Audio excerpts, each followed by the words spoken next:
Hello, everyone. I'm Kim Jacobs, host of The Kim Jacobs Show, where we're bringing balance to the world one household at a time. Listen, we go live every weekday, Monday through Friday at 11 o'clock a.m. Eastern Standard Time. I bring guests on that talk about their backstories, things that they've had to overcome to become who they are today. Many of them are balancing and juggling life, and they've become experts in different fields. So they're sharing tips with you to make your life just a little bit easier. Many times as a guest in the studio audience, you'll get a chance to walk away with a missing piece of the puzzle that might be missing in your life. Let's go on this journey together, and I look forward to seeing you Monday through Friday at 11 o'clock a.m. Eastern Standard Time, right here on The Kim Jacobs Show. You're watching Kim Jacobs Show.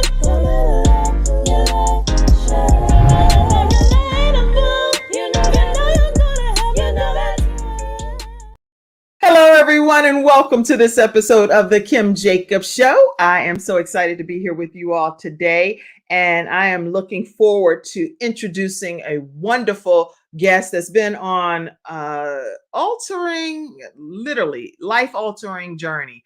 And so today he's joining us backstage. So I see him on. How are you, Joseph P. Langdon? How are you today? Mama, I made it, Mama. You made it. You are here. And you know what, Joseph? Interesting that you say that, because that's probably the snippet for us to start off with right from the beginning. You've been through a lot, right? And we'll talk about all of that. But as people are just coming in, grabbing their virtual seats right quick, tell everybody what they can expect from our conversation today. Just a brief snippet. Now, I know everybody can remind themselves when they was young, they wanted to get onto the carnival ride, the roller coaster, maybe the cyclone, up and down, and then woo!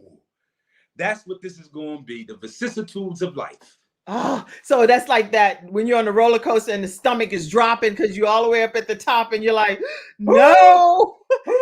And the thing is, Joseph, no matter how much you prepare for it, you can prepare mentally. You like, okay, I got this. I already know it's going to happen, so I can prepare for it.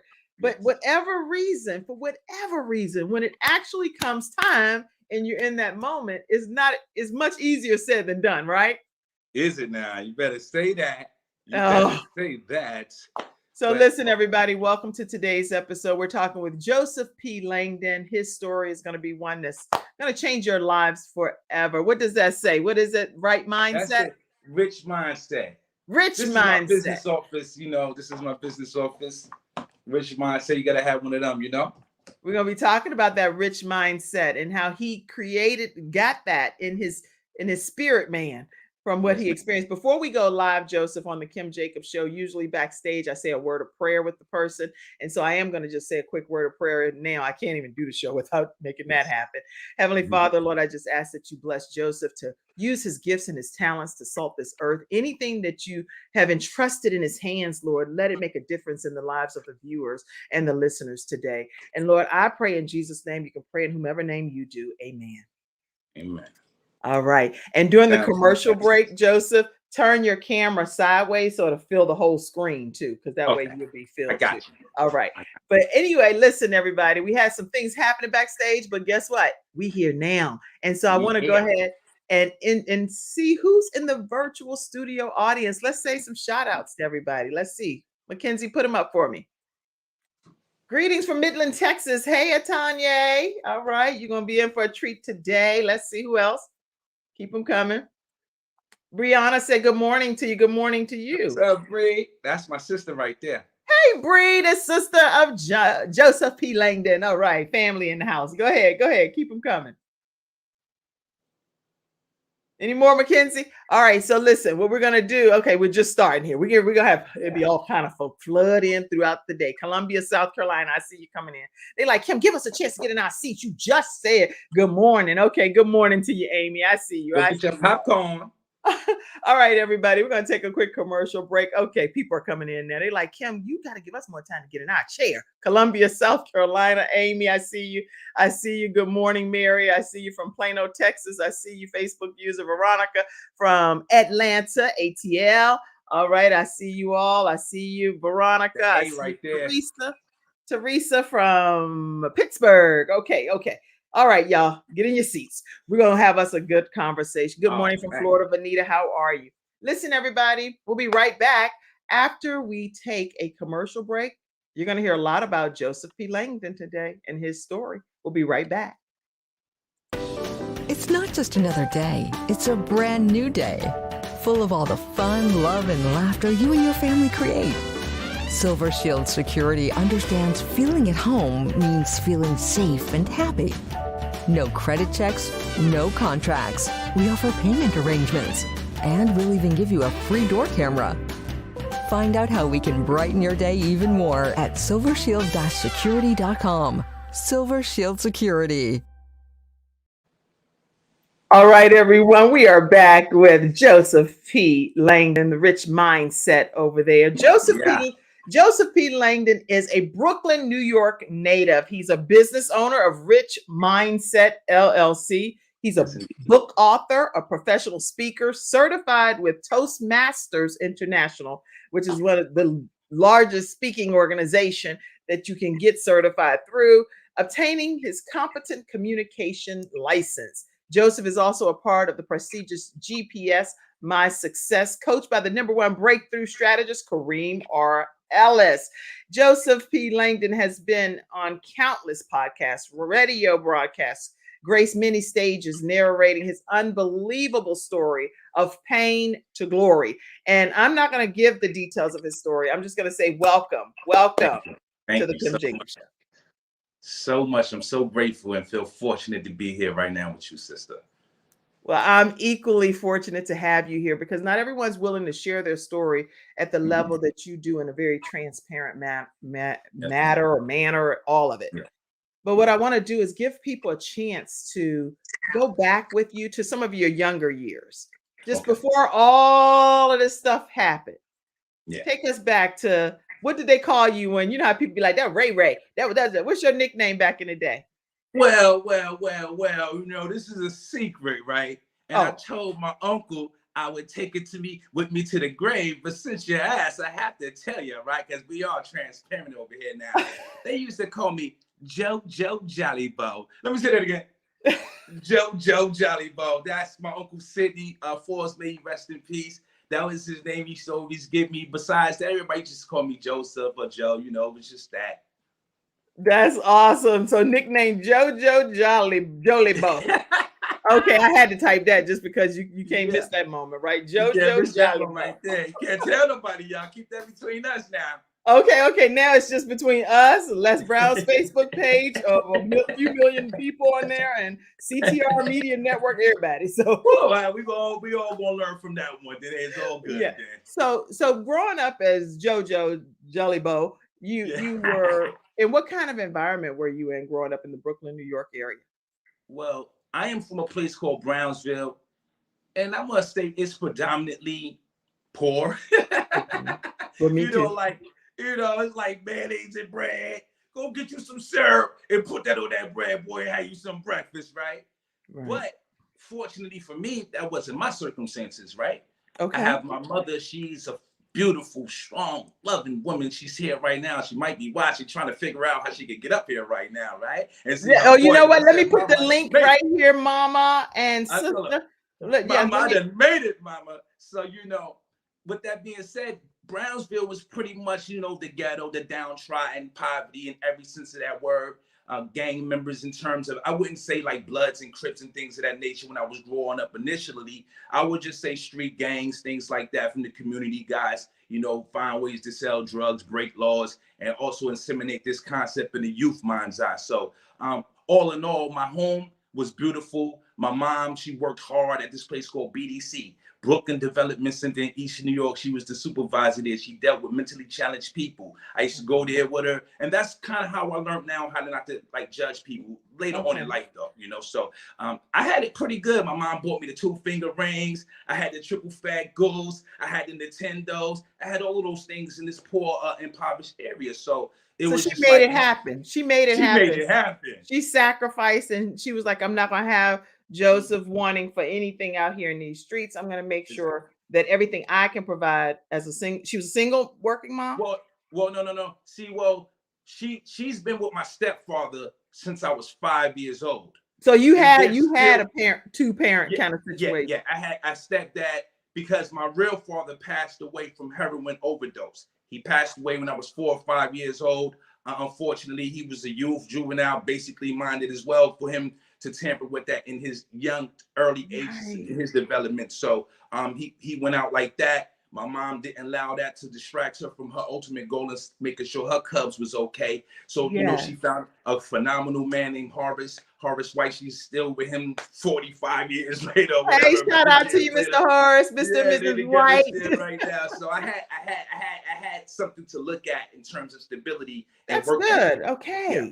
And also, let me let everybody know we put the link right there in the comment. So if any of you that are the family, and even if you're in the virtual studio audience and you want to use that link, it'll pop you backstage, which will put you on screen. Be prepared to come on screen.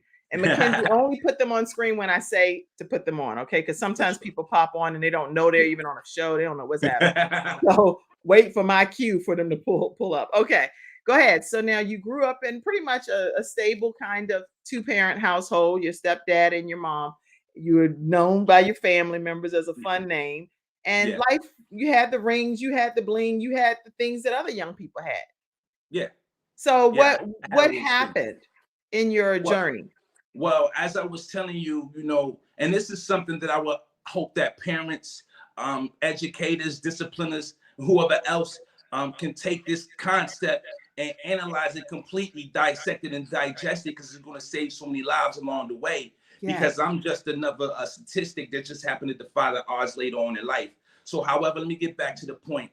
The point is this, right? So growing up in this area, I had my father's side, who's also from Brooklyn. He's in the East New York area. And that part of my family was kind of like in the streets, you know what I mean? See, like hustlers and stuff like that. And I don't mean necessarily drugs and nothing like that, like number runners, sell clothes. They'll do anything to make some money, right? And they always had a business like, hey, mind. mom, they're just going to do what it takes. But it was illegal sometimes too. So that was one side of my family. And then my mother's side, the one that works hard, my grandmother working hard and all those different things, they all worked hard. But this side was more like they kept things in the dark, so you couldn't really see what was going on. So I didn't know what they was doing. All I seen was work ethic. Had a few uncles here and there that did drugs on that side of the family. But for the most part, everybody tried to work and, you know, try to get somewhere in life. So I had duality. Had that and this, you know? You had two different opposing forces happening in your life. You had the side that you were like, okay, they trying to do this right thing type of thing, but then you had this other side, and they were like they were doing what they felt like they needed to do to survive in their circumstances. Exactly. Okay. Exactly. So what ended up being your pulling force as far as which side you would sway towards, or was there a pulling force? Yeah. So now, see, this is where we have to go back to the concepts that's inseminated in the minds of our communities, the youth, right? So this is a lesson learned and lessons to be shared, right?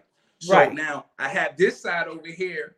They also was intellectual, and they didn't really show us anything. We just knew what was going on over there. They was property owners, they own homes, they, you know, so it wasn't like they was on the street selling dope or something like that. It wasn't like that. It was more like black excellence, camouflage behind it, right? So, like, you know, like, just being honest. And over here, like I said, hardworking, kind of blue collarish, and then the streets. So now I have this, but when I walk out my door, remind you, I'm from Brownsville, and our slogan, and everybody from Brownsville gonna laugh when I say this: never ran, never will. Let me say that again. That is the concept that we are born with in Brownsville. Where you from? I'm from Brownsville, never ran, never will. Think about what they're teaching us to say from the very embryonic stages of our lives. This is really, you can actually YouTube, never ran, never will, and Brownsville is going to pop up. You see what I'm saying? Wait. I got to take my glasses off because you got my head spinning over here. So let me understand. I don't even know what you're saying, actually. So I got to process. I'm going to show you. Never run, never will?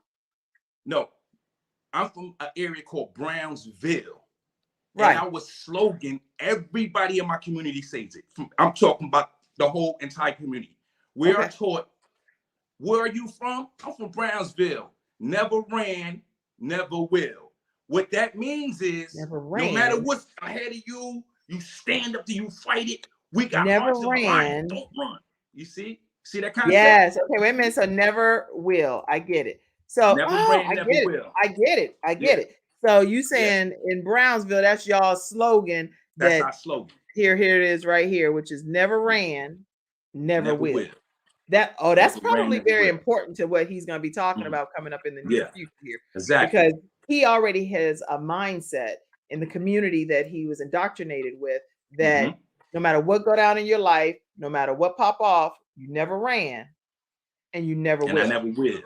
And so for you, what did that mean to you before you even go? I know you're going to go down your whole story, but Yeah. when you were as a young man, a Hmm. child, and you Hmm. hearing that, what did that mean to you? Well, it was a proudful thing to be from Brownsville. You know, coming from my neighborhood is pretty rough, pretty tough. You had, Mike Tyson from Brownsville. You got Riddick Bowe. You got Zab Judah. You got real top-notch heavyweight champions that grace those projects where I come from. So that gives you a clear illustration of what I mean by tough, right? Fight to the end, right? So that's the mentality that we pride ourselves with. Mm. Despite the injustice or the abnormalities that might be in our communities, we make them normal, right? So that is what that became my concept of life. I believed it. I manifested through all my actions. So in other words, to give you more clarity, right? What it does to people coming from those communities, it desensitizes us, right? Mm. It desensitized me from feeling any empathy or any compassion so I could survive. You know what I'm saying? It wasn't about me hurting somebody else so much. It was just, okay, everybody This else is around here this is never me. ran, and they will. Right. So You know what I hey, mean? Leon, hey, I see you. And you said, What's up, Noel? Noel, how you doing, Noel? You said never ran, never Never will. will. You got that big Yes, ma'am. X with the running. Great, great. And some other Yeah. people were giving some shout outs in the Brownsville area. So put those comments up too, Mackenzie. I see someone saying never ran, never will. So y'all are like, good morning. I see you, Constance. I see you. And good morning from Detroit, Michigan. Keisha, like, I'm from Detroit. Motown. Okay. Good morning, Kim Motown. Yada. It's a pleasure to have you here today. ATL, we standing tall, y'all. God ATL is in the good. building. All right now. Yes, yes, Sammy. All right, Loretta, we see you too. So What's listen, up, man? hey, Retta, you must know all these people. Okay, this is a good thing. Good morning to you, Sammy. Hello. Joseph P. Langdon, make sure you all stay connected with him. He's right on this Linktree link right here with Linktree link / Rich Mindset Collective. Will give you all of the ways to stay connected with him, some of the big projects that he's working on, some petitions that he wants you to sign. I'm actually going to visually, let me take a moment. I like to show people stuff because Yeah, I'm a visual person. So I try to me too, man. think the same way other people think. Maybe they do. I don't know. Let's see. But this will take you to Joseph's, his actual, wait a minute, I'm gonna pull it right into the screen so y'all can see. When you go over to that Linktree link, this shows you all of the different things that you're going to find. You're going to find out about Jay Burton NFT, Joseph P. Langdon NFT, a GoFundMe project, an NFT project. I know I was looking earlier, there's like a documentary type of thing that's happening, Yes, ma'am. and where you can purchase his books, and the project that he's working on right now to support Jay Burton, if I'm not mistaken, too. That was a big thing that I read up on, and we're going to hear more about today as well. Yes, ma'am. So make sure BJ you all take a moment to go and use that link, that Linktree link, to be able to stay connected with Joseph P. Langdon. All right. So what else you want to say about the Linktree piece? Because I want people to know what the connection with you. Okay, see, with LinkedIn in terms of our NFTs, also just to give y'all a little example, so this is our books that we have on NFT. This is Mr. Jay Burton's book right here, Life and Times of the LA Blood, Shattered Mirrors. So it's NFT. He did 32 years in prison. This is my book, From the Sandbox to the Cell Block, a story of struggle, oppression, a memoir that I wrote while I was incarcerated. It was incarceration. How I ultimately got myself out of there in terms of my poor mindset. So the NFTs is that we're selling NFTs, and what the NFTs does, it unlocks a box where you get personal information. We give you 30-minute calls. We speak to you about certain things that you might want to know about in the book. We give you signed autograph copies. We also give you a minted copy of our covers of our books that we NFT. We also have the YouTube channel up there that is highly educational, where we, explain to people that you could go from nothing to something by utilizing your own basic principles, and which will push you to the next level. So that's basically what the Rich Mind Collective is for, just to demonstrate and illustrate what we're doing in this totality. That's good. I was trying to get an image of the book up for you too, but it's kind of blurred. But I want to make sure, hold your book up again, because that book, I want everybody to make sure you get a copy of it. Is literally from the sandbox to the cell block. And at the end of the day, he's going to talk more about the book, but I want to make sure that people today know how they can get your book, and they can get that right from that Linktree link, correct? Yes, ma'am. And you can also get it on ma'am. Amazon, Yes, because I know that's where it is over there as well. So you can definitely get your copy on Amazon. All right. So listen, we're talking with Joseph P. Langdon. Is that the best way for people to stay connected with you, through that Linktree link?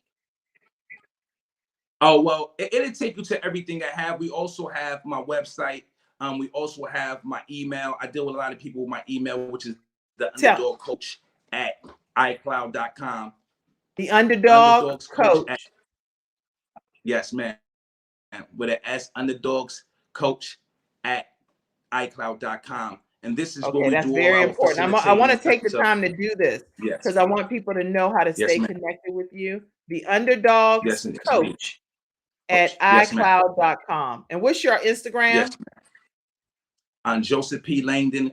My name is Joseph P. Langdon on every social media platform. I go by my name, because for so long when I was incarcerated, they took my name and I had to go by a number. So I LLC my name now, y'all. I say, you know what? I'm going to take ownership of who I am and what I do in life from now on. So, Joseph P. Langdon everywhere across the board.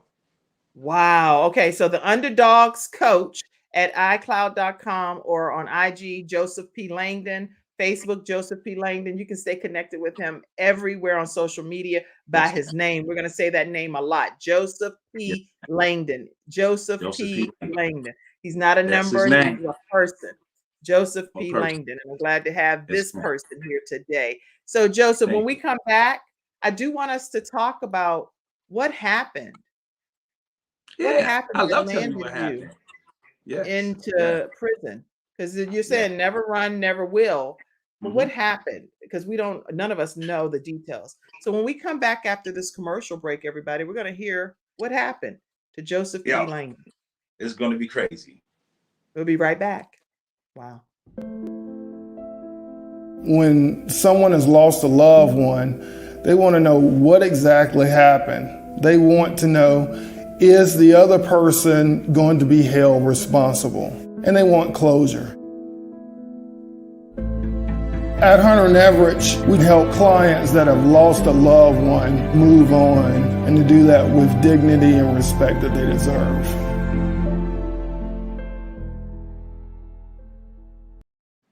All right, everyone. Today we're bringing balance to the world here on the Kim Jacobs Show with Joseph P. Langdon as our guest. He's talking to us about being incarcerated for quite a long time. Tell us what happened, Joseph. Well, ultimately, I started off as a juvenile, committing crimes, selling crack cocaine, selling weed, all in my community. And the thing about it, I didn't have to do none of those things. As I told you before, I had great parents, and they really were supportive. But once you walk outside the streets, some influences can affect anybody at any time, at any moment. If someone has more bad motives and intentions than you have, and you're not clear what game is, and for those who don't know what game is, people that use manipulation and deception, and they trick you out of your life. And that's what happens to the vast majority of us in our community. So that's what happened to me. I started doing crimes from stealing. Went to jail. Got locked up at 13 for a murder case, which my mom fell on the ground and almost busted her head. She passed out because she couldn't believe it. Fortunately for me, I got out of it, and unfortunately, it was one of my friends who passed away, which kind of shocked me and scared me. So I went in and out of juvenile, group homes, foster homes, you name it, I could claim it. I've been through it. So ultimately, I went to Virginia and I started robbing banks. I robbed a bank, probably about 4 banks, and got caught for one.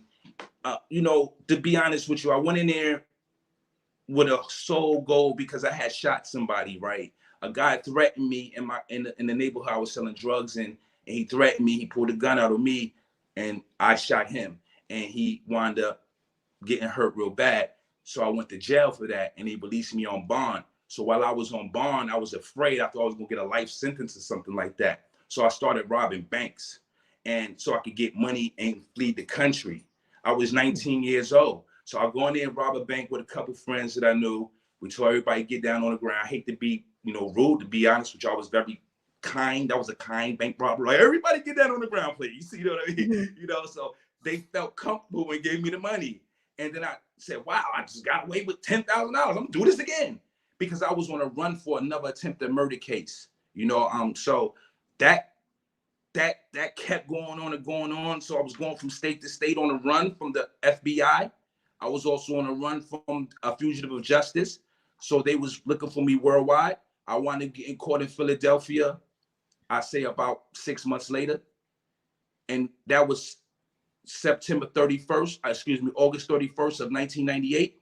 I never went home again. So until that was in 1988? 1998. 1998. So 1998, you all of this stuff that you had done, and you take ownership of it, and you say, I'm not never run, never will. This is stuff that Joseph did, right? Yeah. You got caught for these things. Were you wanting to get caught for real at this point in your life, or were you like trying to? No. Okay, so see, that's what I'm saying. I don't even know as a host. Okay, you're like, girl, bye. No, I was trying to run. Okay. Yes, I was trying to go. Actually, I tell people this story all the time. I was trying to go to Cuba, right? Because I read this story about Tupac and his aunt named Assalta Shakur. A long story short, she was a political prisoner. She ran to Cuba and they let her live there forever. So I was like, man, I'm gonna get some money and that's where I'm gonna go. So I had like a blind vision, but I got caught in the process of trying to, ultimately bring this to fruition. What was your mom and I wasn't trying to go to jail. What were your mom? Yeah, because you have these loving parents, right? Like I'm a loving parent. I've been. So what were they doing? Were they calling you saying, "Get your butt"? I mean, what are they saying to you? No. I was full-fledged goonish. I was really like in the streets, man. I don't want to like make it seem like I was no. I stole from everybody. I took from everybody. I was a kleptomaniac. I was a liar, compulsive. I was all of those things that you will wish your child wouldn't be. Okay. Right. And I say these things with clarity and transparency because this is the whole tale. The tale is to be able to show people how to change that mind shift, how to go from thinking like that and being like that to now being a pillar of their community. So, my parents was phenomenal, like I said, but the streets was more drawing you. Glamorous.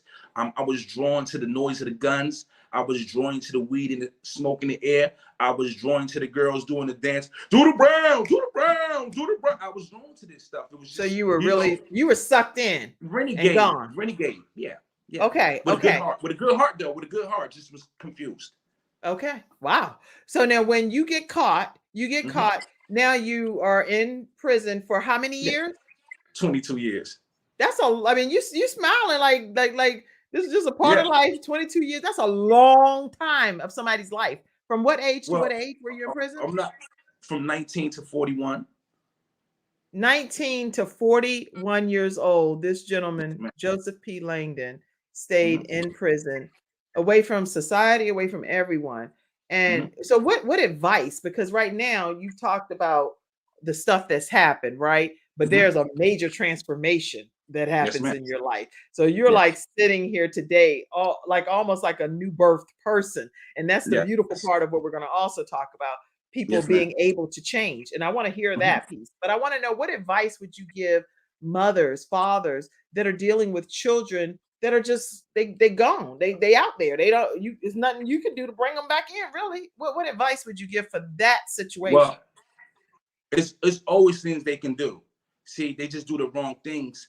First and foremost, we don't listen, right? We don't listen to the child's desires, dreams, and aspirations when they're young.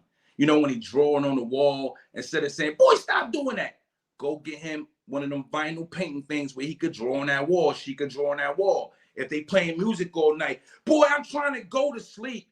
Give him some headphones.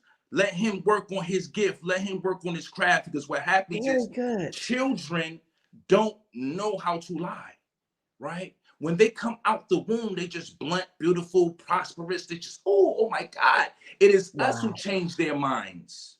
about who they Okay. should be or what they should not be. So I would just say, parents, if you see a child with an inkling of a gift, a skill set, try to, nourish it. Try to put, the sun, the moon, and the stars around it so they could feel like this is something they're supposed to do.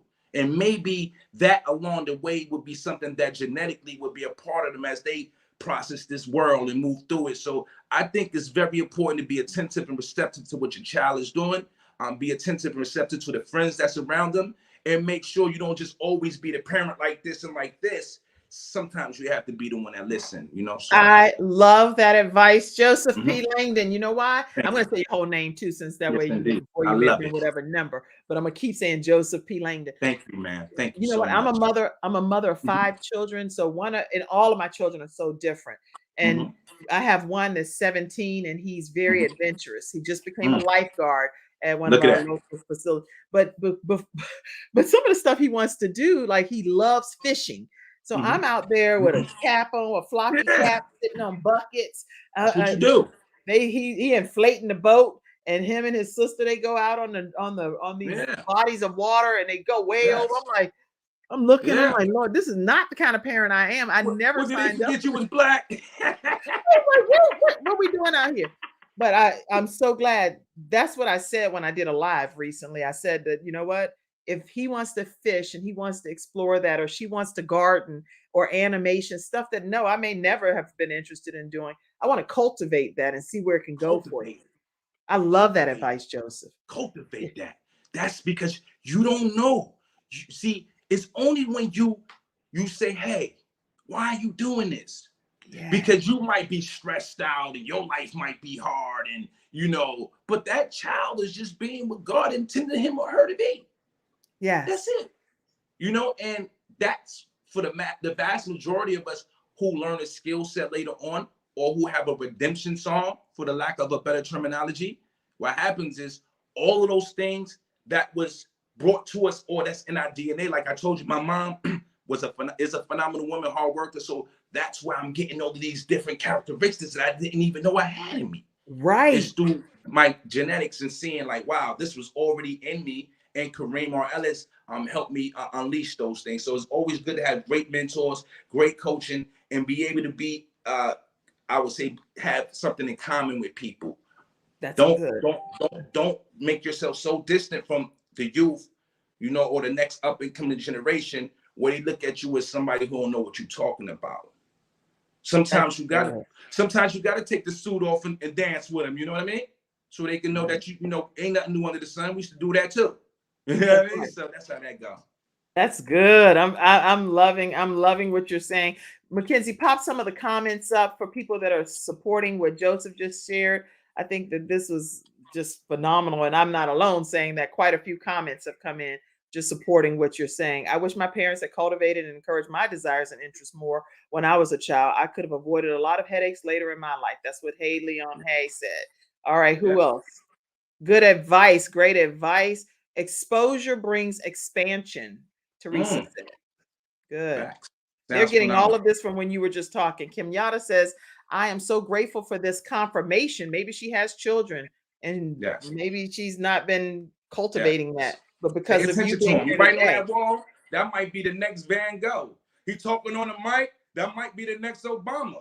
She talking on the mic, she might be the next Alicia Keys. You see what I'm saying? It's all about cultivation, but you just got to know your children. You got to know the energy, the vibrations, what's going on in your home, and stop worrying about life being a burden. Look at it as a blessing. I guarantee you will recognize all the extraordinary things around you, including your beautiful children.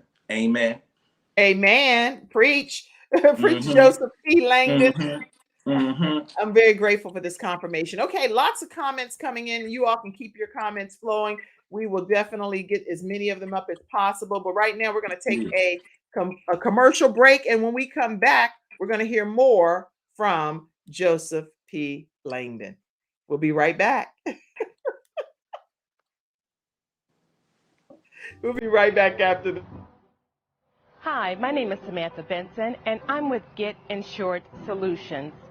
You can get life insurance anywhere across the country, but with Get Insured Solutions, we have an advocacy program that helps families at the worst time of their lives with the loss of their loved ones. That means we have a funeral advocacy program that helps your family with funeral merchandise, negotiating the cost of your funeral expenses, and living benefits. Get Insured Solutions, LLC. Contact me, Samantha Benson.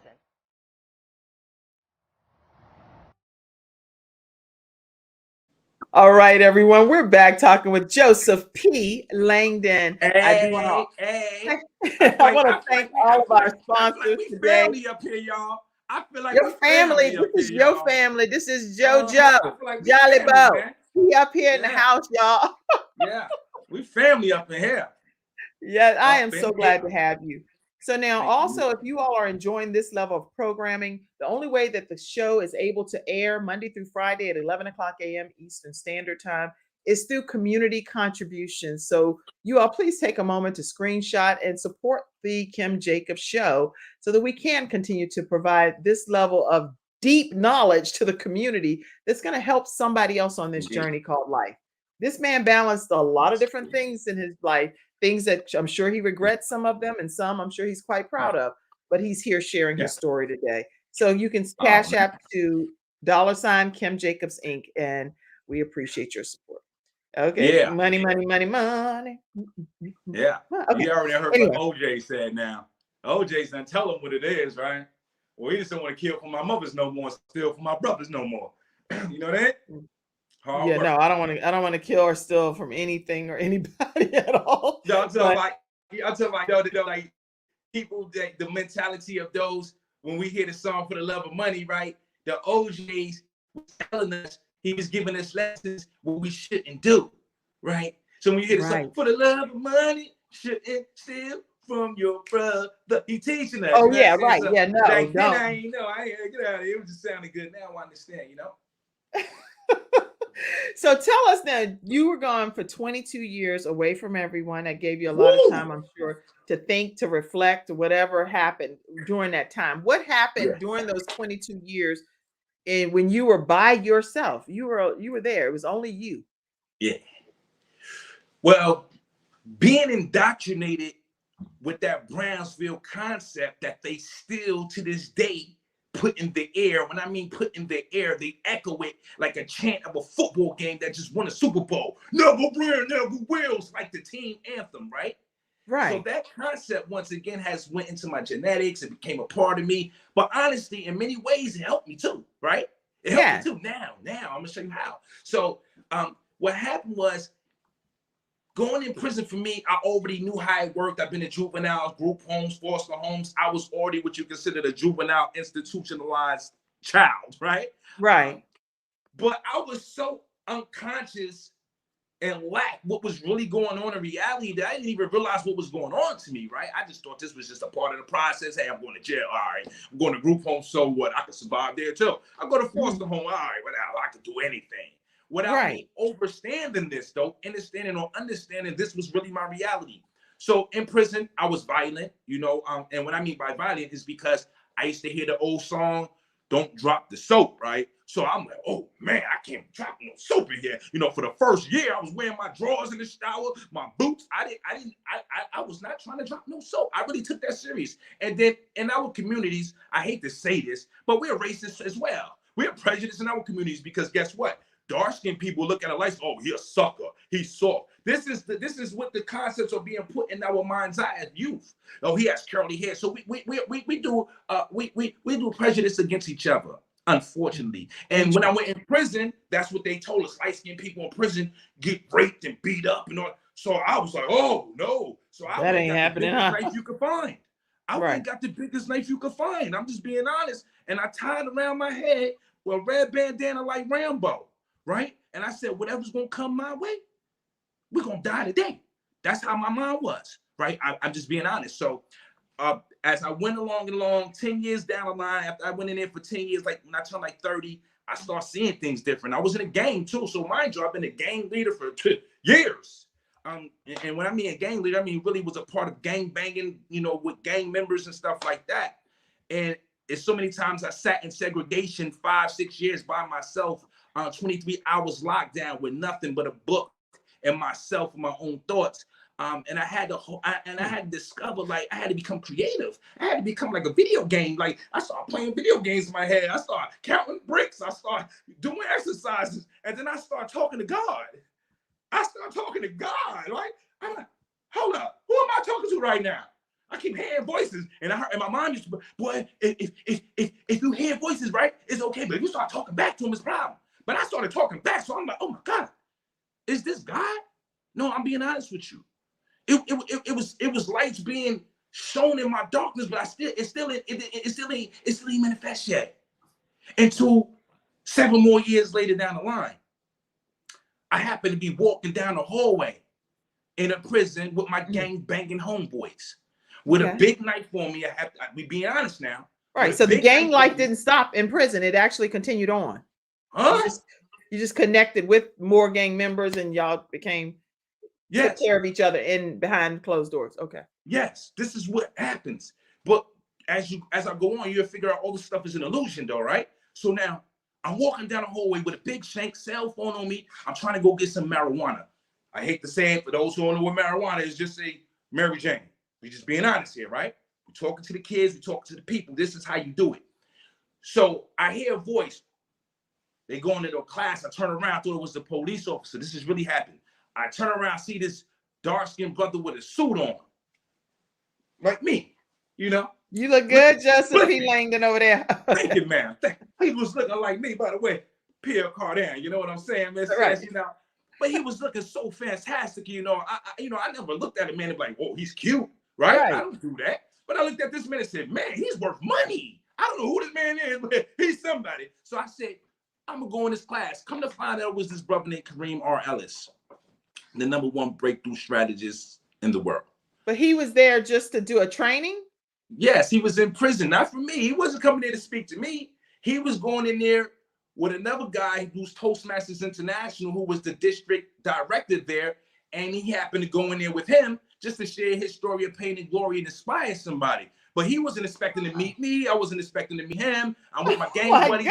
Wait for me. I'm going to give me some moonshine, and I'm going to go give me some Mary Jane now. And then God, remember I told you God talked to me. Remember I told you that? Remember I took it back 7 years before that. Right. So I knew God could talk. I knew God had a voice, but I still didn't, you know, I didn't know if it was DMX, because it sounded like DMX a little bit, like, Joseph, fall back, chill, don't do no more crime. It was like DMX in my ear, right? I'm being honest with you, so I didn't know if it was God.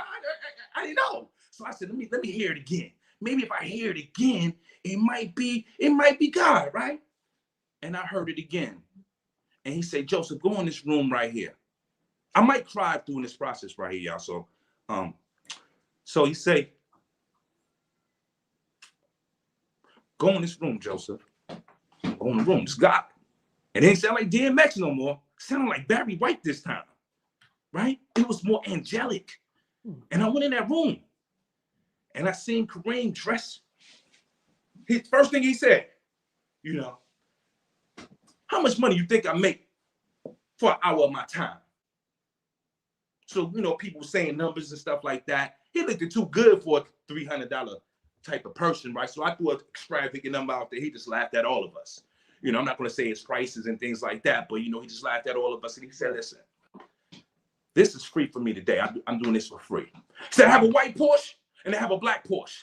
He said, my white Porsche I call it the White Lotus. My black Porsche I call it the Black Mamba. And I pay for it with all cash. Ain't that right, Frank?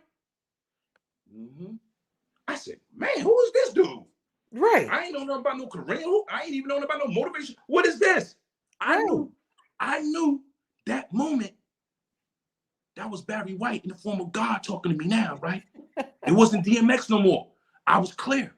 It sounded so soothing. You know, DMX, yo, put mayonnaise on my burger. You don't know what he was saying. I ain't know what God, maybe you said it again. And he said it again. I knew 7 years later. And then this man Kareem told me, I said, hey, man. I said, man, you know, you think I got a story, man? It's 2017, y'all. I said, you think I got a story? He said, everybody got a story. Everybody got a skill, gift, or talent inside of them. You gotta unlock it. Now, you got to mind you, he's talking to a gang member with a big shank like this on him, right? He don't know who I am. But he told me this. And I looked at him. I said, man, I ain't nothing but a thug, a gang member, and a drug dealer, and a bank robber. Who gonna listen to me? Who Who gonna listen to me? Who? He said,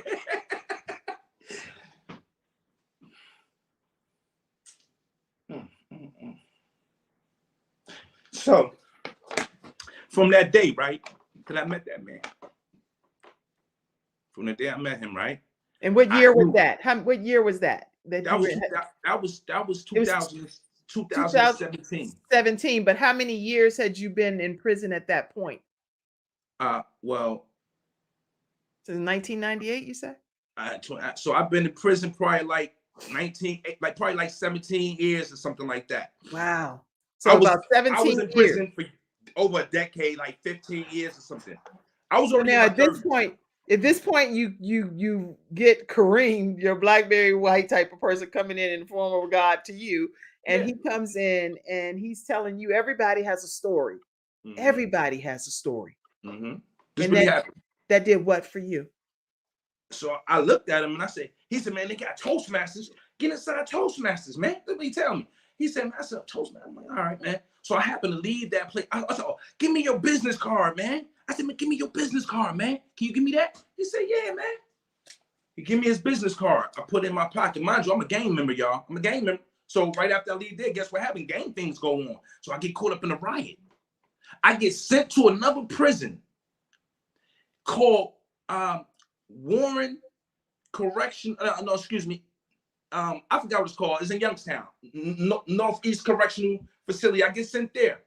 They got a Toastmaster class in there. I'm walking down the hall, y'all. I'm saying Toastmaster. I said, man, is that thing that boy here dude told me about, man? And I seen a bunch of people in there. I said, man, I'm gonna go in there, man. So God sung to me again to confirm it, but this time it was in Sade voice. Y'all know how Sade sing, cherish the day.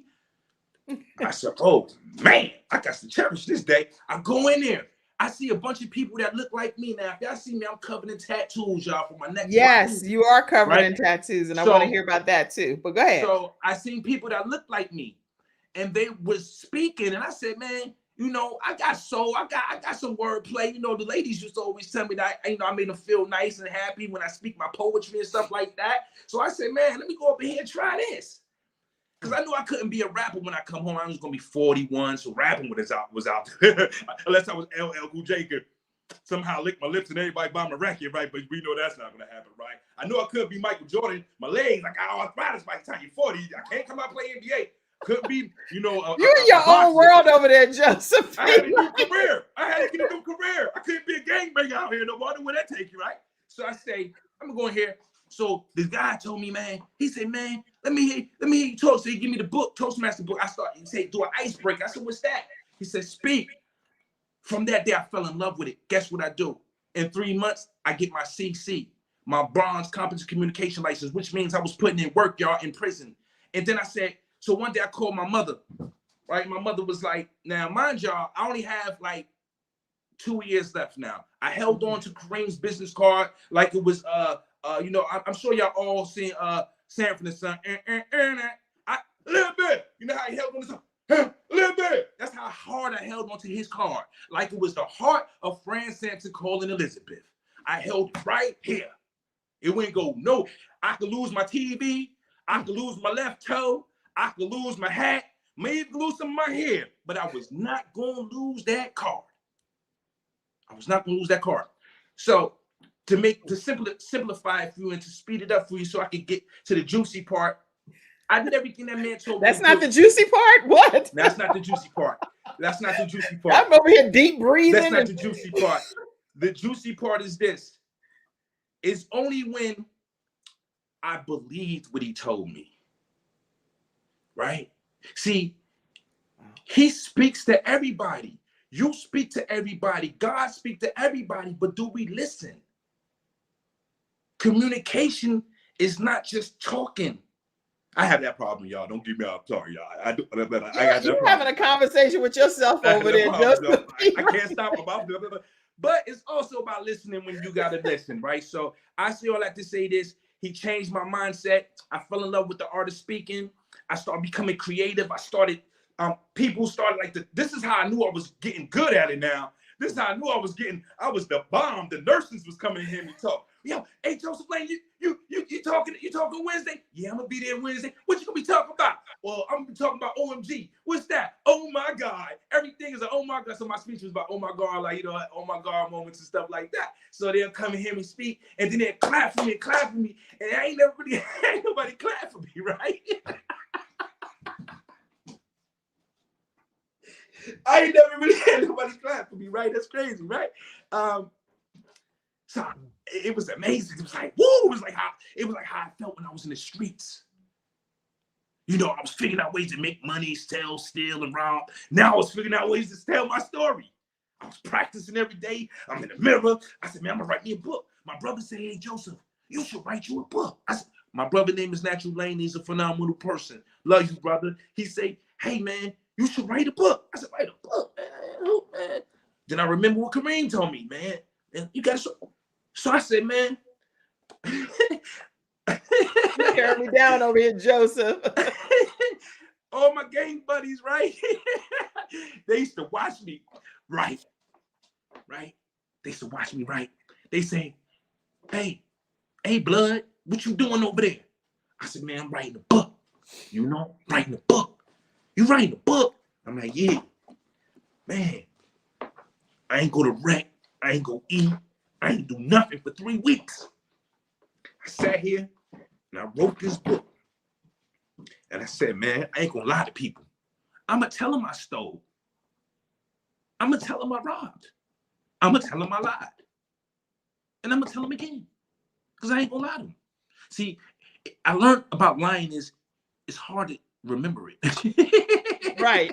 What lie you told the last time? You're like, it's too much to keep up with. Can I just tell the truth? It's just like, oh my God, like, you know what? I did it. So I learned you just tell people the truth, get it out the way, people respect it, right? It's called accountability.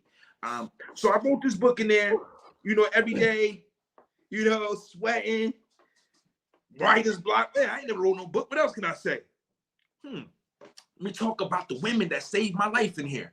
So I started writing about women because I started reading about Angela Davis, Assunta Shakur. I started reading about all these beautiful women. I said, damn, how can I keep talking about these women more than I talk about my mother?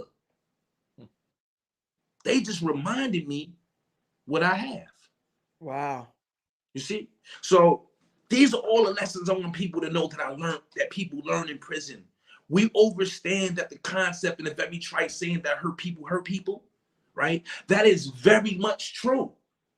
However, we came up with a new, improved remix. We threw the P. Diddy remix on it. P. Diddy will take a song, a remix, and make it his own, right? Well, instead of hurting people, now guess what we're going to do? All the healed people around the world, we're going to participate in healing other people around the world. Hurt people, but heal people. And that's what we're about. That's what we're about. That's what we're about. People think revolution means shoot 'em up, bang, bang. No, revolution means sudden change. Wow. To be able to go from one concept of thinking, transform your mindset, and really believe that you deserve more. The problem in our communities is this, man. When we walk around these 100-block radiuses, all we can see is up the street. We might see down the block, or we might be able to use and see around the corner. But the only thing going around the street, down the block, and around the corner is the same thing going in every hood. Nothing. Fratricide. There's nothing there for us to be practical. There's no people. Well, I can't say there's no people because there's a lot of people in the world, but there's not too many people that can actually have conversations with you, have conversations with our other corporate brothers and sisters who are all about Black excellence, and then go back into those grassroots areas and be able to be identified by them and say, hey, look, man, I'm here to empower you too. I ain't the only one going to win because my story is not about me. This is not about Joseph. Oh, no. Your story, Joseph P. Langdon, is for the world. So some kind of way, I know you're working on the things that you're working on your Linktree link, yes, but ma'am. You definitely have to get your story to major movie producers and different things, because what I want people to walk away knowing, and I do see Dennis, you said, do you have your own show at all? He's asking you. Yes, sir. Yes, sir. We have something called The Rich Mindset TV on YouTube. We have phenomenal people up there that we interviewed. We interviewed Kareem or Ellis, my mentor, my coach, and my trainer, the man that gave me so much inspiration and showed me not only how to be able to improve my own way of thinking, but be able to coach others who might be discarded or might need to be salvaged, or whatever the case may be. Because I tell people all the time, prison isn't just bars, but there are invisible scars identified by those who's been wounded, right? Prison isn't bars, not always, but there's scars that only us can see. We only know, like, that's like me saying, hey, a young lady, because I've been hearing this style a lot lately, a lot of grown women and young women being molested during their journey in life. So a man like me cannot be able to recognize that wound, right? You feel what I'm saying? I can't recognize that scar, but I can see it, right? Because I'm damaged goods too, right? So damaged goods who are trying to improve themselves to become from underdogs to top dogs, we're going to galvanize them type of people, and we're going to find hope in each other, and we're going to work our way to the top together. That's how we're doing it now, right? So I'm a coach that's imperfect, that's flawed. I work a job, 2 jobs still. I sell clothes, I sell books, I sell socks, I sell hats, and I'm not going to sell my soul though. Yes, because it sounds like you are a changed kind of man. So my thing is, people don't always share in that philosophy that people can change. We're coming to the end soon here too. We had started a few minutes later today, so I want to give him the whole hour here. Let me just say, do you think people can change, and what ways have you changed? Of course, people change all the time. Anything that's alive changes. Once again, anything that's alive changes. You go outside, you look at the flowers. They bloom today, they die tomorrow. They bloom again though, right? So that means we are constant changing.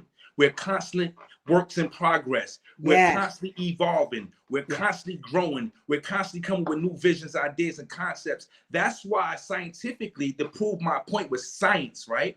Scientifically, they say when you are a juvenile and you commit a crime or you do something that's abnormal, right? What happens is by the time you reach the age of 25, going on 26, what they say is that your brain matures. Right. So how you were when you are 15, 14, 13 is very you're not going to think the same way when you're not saying you're not going to still be a criminal. You're just going to be a worse criminal, right? You know? But we always changing. We have to be swift and changeable and never remainable. Swift and changeable, never remainable. Never remainable. That means you never remain the same. You constantly change with the world because life moves so fast and rapidly and it's fleeting. So by the time you want to change, you 50, 60, or 80, it don't matter. You still got the opportunity to tell somebody else, hey, I did it. Now you could do it. That's good. It took me 50 years, but you know what? I can teach you in 50 days. Wow. Joseph P. Langdon, that is incredible. What took you maybe 40 some years, 22 years in prison, you saying you can teach somebody else that, how to get converted and changed if their mindset is right, with the rich mindset in 20 days. If they just want to be open-minded. I've been doing it.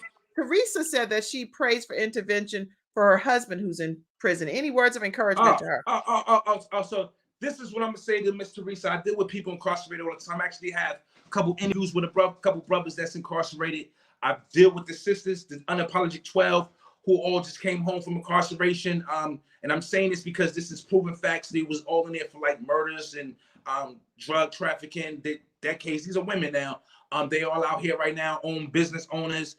They are now taking care of their families. They are here telling their stories of pain and glory and sharing it with the world, even though it's something that's considered like taboo, women in prison. But they're galvanizing the people. So what I want to say to you, Teresa, is you can reach out to us. We are approachable. We actually have a couple different curriculums. We also have another brother. We deal with so many people from the West Coast to the East Coast and in between. So we have a brother right now named Tillman, who actually runs nonprofits. He's a reentry expert. I would consider him an adept. ADEPT, adept. So he's that, which means he's a master of his craft through experience. So we have people in different positions that can coach brothers and sisters coming out of these circumstances. But the number one thing is we want to reach them before they even get out, right? They have to be able to figure it out in there, because in there you have nothing but time to just think about what you want to become, write it down. What God said, write it down, make it plain now. Huh? Write down, That's make right. huh? That's what it Yeah, I said. agree. That's what So it I would say says. that to Write you. it down. Write the vision and make it plain. So Yeah. listen, Yeah. Joseph P. Langdon, the underdogs coach at iCloud.com. He wants to stay connected with you. He Of wants course. to help you. If there Yeah. is anything that you've gone through in your life that maybe you have some regrets about as well, but you're looking to change the outcome of your destiny, reach out to the underdogs coach at iCloud.com. You can also watch his YouTube channel, The Rich Mindset. So go subscribe there. And you can follow him on his Linktree link at Rich Mindset Collective. Yes, And ma'am. Joseph P. Langdon, P as in Paul, Langdon on all social media outlets. Yes, You're indeed. a game changer. And Thank you, man. I'm sure you've done some things to just make wrongs right. But Of course. did you want to say anything to anybody that you maybe have ever wronged in this journey called life, that you have this platform to say something to them now? Well, I want to be clear, right? So, you know, the judge, right? He gave me 58 years, suspended 43. That's 15. He gave me another 8, suspended 1. That was 7. So I had a total of 22 years, right? I didn't go to jail for killing nobody. I didn't go in there for molesting nobody or raping nobody, nothing like that. I was just a typical kid that stole some bank money, right? I'm just being honest. I have to be blunt. And what I'm about to say may not seem like something I probably should say or people will want to hear, but this is what trailblazing is, right? And what I'm going to say is I paid my debt 3 times, right? So what I'm doing now to show and prove that one can go from a poverty mindset to now becoming influential in terms of pushing my people to shine bright, because we are all one step away from a graveyard or from success. We're just one step away from a graveyard or from success or jail. So I say all that to say this. What I'm doing right now is the work of God. I'm doing God's work. And that's why I wake up every day. I've been out here 2 years doing it every day since I've been out nonstop. If you look me up, I have not stopped doing what I have been told to do. So my mission has pushed me to that level of where I don't really do it. I could do it on autopilot. It's not even a job to me. This is a part of who you are. I just love it. So I say all that to say this. For God already healed my heart, right? And for those who I ever did wrong, they look at me now and say, I'm inspired by you. You know, at first when I first came home, they didn't know if it was like a new type of, because when you're doing 22 years in prison, your family can't be in there with you. They don't see what you're doing. It's been times you don't go home for years. Nobody see what you're doing in there, but you and God, right? Of course, they read letters. Of course, they hear phone calls. But, everybody says they're going to do all this stuff when they get out of jail. Guess what they do? They go rob somebody, right? It just happens. It's a proven fact. Out of 10, 7 go back. So I would just say this. God already healed the hearts of the people I wronged. He already healed it by them seeing me doing what's right. That's so good, Joseph. Yeah. It's the truth. Thank you for your time. Thank you for grateful. I'm so grateful you've been here. I see somebody said that their grandson did a 360-degree change, but we kept the word in front of him. And every day now he's preaching to his friends, and he's only 16 years old. So I would like to meet him, man. Reach out to us. We need more young black. I don't care if you're black, white, brown. It doesn't matter. Right now, we need healing, and we need we got to get past the color lines, the barriers, and all those things that hold us back. In order for us to grow and change, we all have to be able to share our stories with the world and don't worry about what somebody might think about you. Because at the end of the day, what they think about you, they really think about themselves. Now, the cover of this book, I cannot get off without, because I don't know the answer to this myself. Yeah. Your body is filled with tattoos. And I want to know why all of the tattoos. I'm interested in knowing myself. And I was very intrigued to be able to interview you. So please tell us that. All right. So what,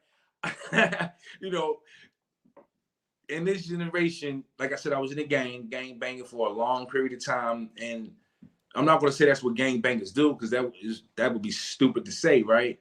But honestly, I don't even have one gang tattoo on me. Ain't that crazy? All my tattoos are I have Assaulter Shakur, Angela Davis. I have lions, tigers, bears. My stories on my body is like art. I have Trayvon Martin, like big faces of these people all over my body. Because these are the people that gave me hope when I was incarcerated. When I was in prison and Trayvon Martin died, a lot of people in prison was mad about it. A lot of people start picking up books. So I seen it change a lot of brothers in prison once they seen what happened, like the injustice, like, whoa, they start reading, right? So I put him there in certain situations in my life when I was incarcerated, traveling through this journey of, you know, with these gorillas, killers, and baboons, right? You know, I just say, you know what, I'm gonna tell my story without having to use my mouth, right? So if they see my body, I already know is this, I really meant it. Everything I put on me, I really mean. So from the sandbox to the cell block is actually tattooed on my back, and I meant it, right? Because that's what we're going through, the actual communities. We're going from these little sandboxes to cell blocks, man. That's the end of our chapter right there. Well, I want y'all to know that not only obviously was Joseph locked up for 22 years, but in the United States, according to this statistic, there are and this is just a United States statistic. You can screenshot it. And Cassandra, thank you for sending me this. But basically, there are 1.1 over 1 million state prisons, right? This is a rack of folk that's locked up in the United States alone, y'all. Yeah. So screenshot that, and just what I most importantly say is just pray for all of the people that are behind bars too, because we don't know why all of them are behind bars, and who are we to judge one way or the other. But we need to definitely keep people in prayer. Some people are in there because they're supposed to be in there because they, you know, violated the law in some regards. Some people are in there unjustly and are fighting to get out, and need people to rally behind them, like Joseph P. Langdon and other community members. And he's talking about one of his initiatives right on his link tree. So make sure you go and check out more about the gentleman that he's supporting, which is Jay Burton. So make sure you go and learn more about that project that he's working on. And what is the title of that book? This is called Shattered Mirrors, The Life and Times of the LA Blood. Okay. Now, we're not glorifying gangbanging. This is not what this is. This is the story of a man now, but who was a kid who was in his community in California, Watts, California, Nicholson Gardens, where he was inseminated with a different concept of never ran, never will, you know, which was the gang mentality. So what happens is when you're a kid, you know no better, you just follow what the people show you. And I led him into a prison. He's been in there for 33 years. From 16 years old, he's now 50 years old. And he's still in prison right now. So, you know, I just want people to realize that these are the choices that we make, and these are the consequences and the decisions we have to live with. So when we talk about 22 years, you said I laughed earlier, it didn't seem like, no, I wasn't laughing because it was funny. I was laughing at God's sense of humor that he made me through. I couldn't do nothing. Shoot, 22. Ha! Whew, you right. Whew, right? So no, I can't even imagine. So for you to share your story and to have your whole story on your body, whatever you had to do to survive, to make it to where you are now today, is just, it's nothing but God's grace and mercy that can even get you through that kind of journey. And the same, I'm sure, with Mr. Burton and all of the people, whether they're in prison or wherever they are in this world. People still need love, and people need prayer, and people need consideration. So I thank God for your transparency on this show. I thank God for everything that you shared. You said these were the consequences of the actions. I thank God you came in your suit and you rocking and rolling. And I see all of the comments that's been pouring in. Make sure you definitely go back and just see some of these comments, because people are really. Oh yes, I'm gonna go back and share it everywhere. I'm subscribed. I don't know what you think. I'm gonna get up on the Kim Jacobs show and don't subscribe to the Kim Jacobs show. Get on out of here now. You know, hey, this is going on everywhere. I tell Mama, I made it. You know? God made you your testimony. Black don't crack. All kind of comments. All right, y'all, listen, tomorrow we're going to be having a graduation coming up. Actually, you know what I'm not going to do? I'm not going to timestamp this particular show on purpose, because I want this show to be one that I can re-air at any given time. And this episode is a game changer for people. It's important. So it's very important. Giving any time-stamped information, I'm keeping that off. But I do encourage you to subscribe to the Kim Jacobs Show on our YouTube channel.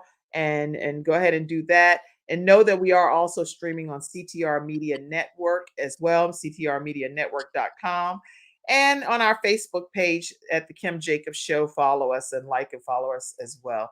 All right, y'all stay connected with Joseph P. Langdon, the Underdogs Coach at iCloud.com. That's his email. All of you parents that make comments here and you want to get your young people connected to him to learn from somebody, maybe they go on astray, get them over and maybe Joseph can pour some things into them that will help change their mindset. I'll leave y'all with this, right? To assure my people from all walks of life, from all prayers, from all cultures, and all creeds. One thing about the underdog coach tell you how it is, not how you want it to be, right? You know what that means? That means we are here not to criticize or show you, hey, you're not good enough. We're going to show you why you're great enough, right? And we have these principles: communication, self-motivation, leadership, fortitude, and the execution.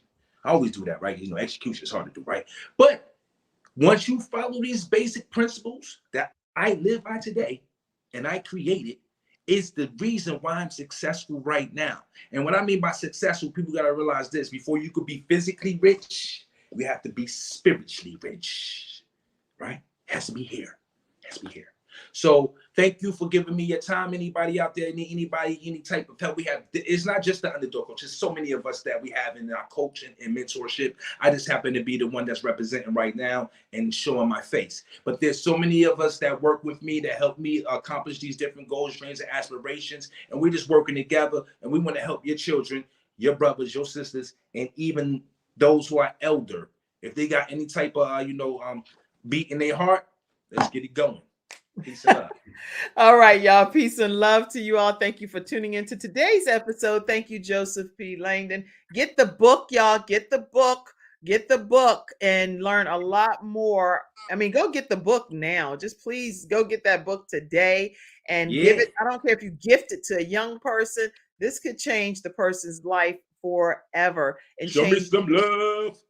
Show me some love. Yes. That's in my Barry White voice, y'all. Remember I told you Barry White son to me is God, like God, right? But give me some, show me some love. Show me some love. We got to get off of this good show, y'all. Have a great day, everybody.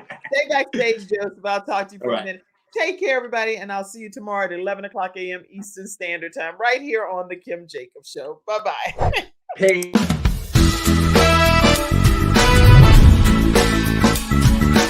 Hello, everyone. I'm Kim Jacobs, host of The Kim Jacobs Show, where we're bringing balance to the world, one household at a time.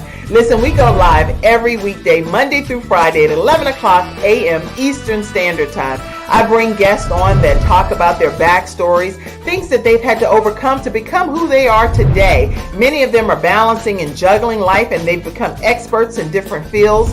So they're sharing tips with you to make your life just a little bit easier. Many times as a guest in the studio audience, you'll get a chance to walk away with a missing piece of the puzzle that might be missing in your life. Let's go on this journey together, and I look forward to seeing you Monday through Friday at 11 o'clock a.m. Eastern Standard Time, right here on The Kim Jacobs Show.